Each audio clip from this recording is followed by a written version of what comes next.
Hello viewers, welcome back to my channel colour and craft creation. যারা এখনো পর্যন্ত আমার চ্যানেলটি সাবস্ক্রাইব করেননি তারা সবার আগে নোটিফিকেশন পেতে বেল আইকনটি প্রেস করে রাখুন। তো আমি আজকে আমার কথা রাখতে চলে এসেছি। আমি আগের দিনই বলেছিলাম যে মিনিয়েচার কিচেনের এতগুলো জিনিসপত্র একটা ভিডিওতে দেখানো সম্ভব না, তাই আমি এর পার্ট 2 ঠিকই নিয়ে আসবো। আর যেমন কথা তেমনই কাজ, আমি কিন্তু আজকে এই মিনিয়েচার কিচেনের পার্ট 2 নিয়ে হাজির হয়ে গেছি। তো আগের দিন আমি কাঠের চুলা বানিয়েছিলাম, কাঠ দিয়ে জ্বালানোর চুলা।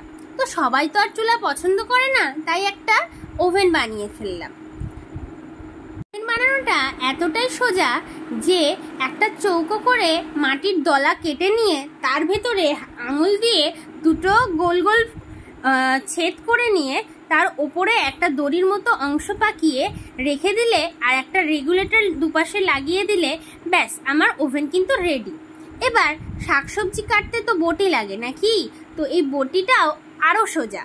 প্রথমে দড়ির মতো কাদাটা পাকিয়ে নিয়ে হাত দিয়ে দিয়ে চেপে চেপে মাথার দিকটা একটু চোখা করে আর নিচের দিকটা সমান করে বটির আচারি বানিয়ে নেব। আর ঠিক আর একটু মাটি নিয়ে এস শেপের আকৃতি দিয়ে একটু চ্যাপটা করে চারিদিক যাতে না ফেটে যায় ভালোভাবে জল দিয়ে মিশিয়ে ওই আচারির সাথে লাগিয়ে দেব। ব্যাস আমার সবজি কাটার বটি রেডি। তো এবার আমি আগের দিন এত বাসনগুলো বানানোর পরে একটা বাসন কিন্তু বানাইনি, সেটা হলো হান্ডি সেট যেটা হয়। তো হান্ডি সেটগুলো কীরকম হয়, একটা গামলা আর ওপরে ঠিক একটা ঢাকনা, ঠিক সেরকমই একটা শেপ দিয়ে আগের দিন যেমনভাবে বাটি বানিয়েছিলাম ওরমভাবে বাটি বানিয়ে ওপরে একটু ভালো করে ডলে নিয়ে মাঝখান দিয়ে একটা তার দিয়ে অংশ কেটে নিয়েছি এবং এর ওপরের অংশে এইটা বসানোর জন্য ঠিক মাপ করে আর একটা গোল অংশ করে নিয়েছি, যেটার ওপরটা একটু উঁচু ঢিপির মতো এবং তার উপরে একটা বল্টু লাগিয়ে দেব কাদা দিয়ে, যেটা হাতে ধরার হাতল। ব্যাস আমার এই হান্ডিটা কিন্তু তাহলেই তৈরি হয়ে যাবে। দেখুন লাগছে না একদম ডিনার সেটের সেই হান্ডির মতো। এইবার এর পরের জিনিসটা বানিয়ে নেব। আর গেস করতে পারবেন এটা কি? ঠিকই ধরেছেন, এটা আমি বানাচ্ছি জলের বালতি। তো জল আনার জন্য তো একটা বালতি লাগবে, এত কিছু তো হলো, এবার একটা বালতি।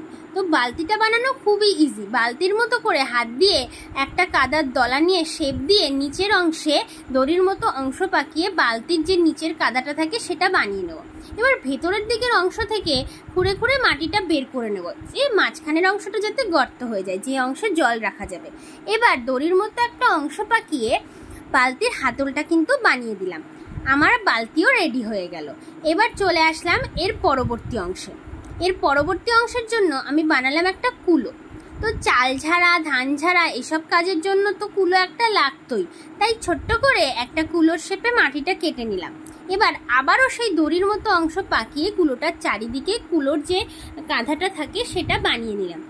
এবার এটা ভালো করে জয়েন্ট করে নিয়ে একটা যে কোনো ধারালো কিছু দিয়ে ওপর দিয়ে ভালো করে এই যে বেত বোনার মতো যেরকম থাকে ওভাবে দাগ কেটে নিলাম, তাহলেই আমার কুলো কিন্তু রেডি হয়ে গেল। সবই তো হলো, এবার ভাত উপর দেওয়ার জন্য একটা সসপ্যান তো লাগে। তো এই সসপ্যান বানানোর জন্য প্রথমে গোল করে একটা অংশ কেটে নিয়ে তার উপরে লম্বা কাদার একটা অংশ দিয়ে নেব।